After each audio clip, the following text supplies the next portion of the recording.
ఇవాళ తెలంగాణ రాష్ట్రంలో 4 కోట్ల తెలంగాణ ప్రజలు పండుగ జరుపుకుంటున్నారు. సంక్షేమం అభివృద్ధిని ముందుకు తీసుకెళ్లాలనుకుంటున్నారు.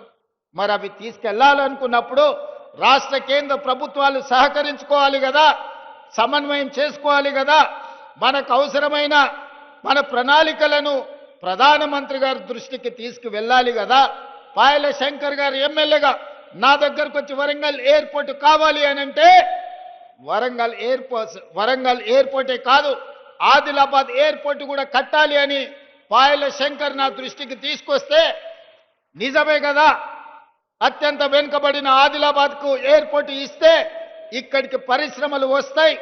తెలంగాణ రాష్ట్రానికే కాదు, పక్కనున్న మహారాష్ట్రకు సంబంధించిన వాళ్ళు కూడా ఇక్కడ టైగర్ రిజర్వ్ ఫారెస్ట్లు ఉన్నాయి. అభయారణ్యంలో పులులను చూడడానికి దేశం నలుమూలల నుంచి వేలాది మంది ఈ ప్రాంతానికి వస్తున్నారు. వాళ్ళు రావాలంటే కష్టమవుతున్నది. మనకి ఎయిర్పోర్ట్ ఉండాలి అని ఆలోచన చేసినాం. ఈరోజు మేము భూమి ఇస్తే రక్షణ శాఖకు సంబంధించిన రాజ్నాథ్ సింగ్ గారు సహకరిస్తామన్నారు. ఏవియేషన్ మినిస్టర్ రామ్మోహన్ నాయుడు గారు అనుమతులు ఇస్తామన్నారు. ప్రధానమంత్రి నరేంద్ర మోడీ గారు నిధులు ఇస్తామన్నారు. నేను కాంగ్రెస్ అయి ఉండొచ్చు, మా ప్రభుత్వం అయి ఉండొచ్చు, కానీ అభివృద్ధిలో కేంద్ర ప్రభుత్వం యొక్క సహకారం తీసుకొని ఆదిలాబాద్కు ఎయిర్పోర్టు తేవాలి అని నిన్న ఢిల్లీకి వెళ్ళి మోడీ గారితో మాట్లాడి ఈనాడు ఆదిలాబాద్లో ఈరోజు నేను ప్రకటిస్తున్నా, సంవత్సరం తిరిగే లోపల ఆదిలాబాద్లో ఎయిర్పోర్టు పనులను ప్రారంభించి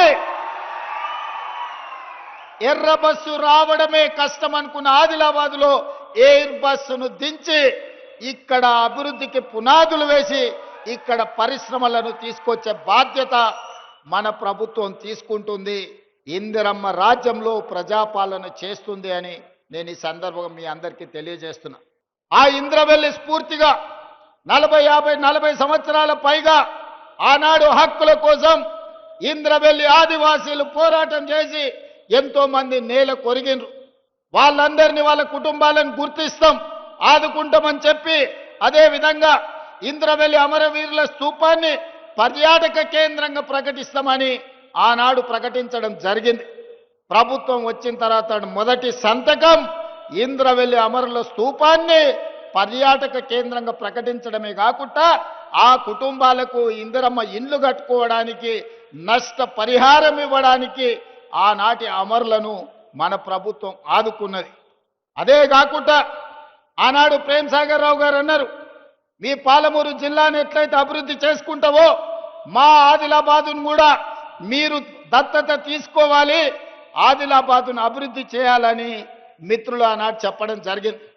నేను ఈరోజు ఈ వేదిక మీద నుంచి స్పష్టంగా ఆదిలాబాదు బిడ్డలకే కాదు 4 కోట్ల తెలంగాణ ప్రజలకు నేను చెప్పదలుచుకున్నా, 100% అత్యంత వెనుకబడిన ఆదిలాబాదు జిల్లాను అభివృద్ధి చేసే బాధ్యత రాష్ట్ర ముఖ్యమంత్రిగా నేను తీసుకుంటా. రాబోయే 2 నెలల్లో ప్రత్యేకమైన ప్రణాళికలు తీసుకొని ఇక్కడికే వచ్చి ఎంపీ నగేష్ గారు చెప్పినట్టు ప్రతి నియోజకవర్గానికి ఉమ్మడి ఆదిలాబాదు జిల్లా యొక్క అభివృద్ధికి సంబంధించి సమీక్ష సమావేశాలు కలెక్టర్లను వివిధ శాఖల అధికారులను అక్కడికే పిలిపించి రోజు మొత్తం సమీక్ష చేసి మీ సమస్యలకు పరిష్కారం చూపించి మీ అభివృద్ధి పనులకు నిధులను మంజూరు చేసే బాధ్యత నేను తీసుకుంటా.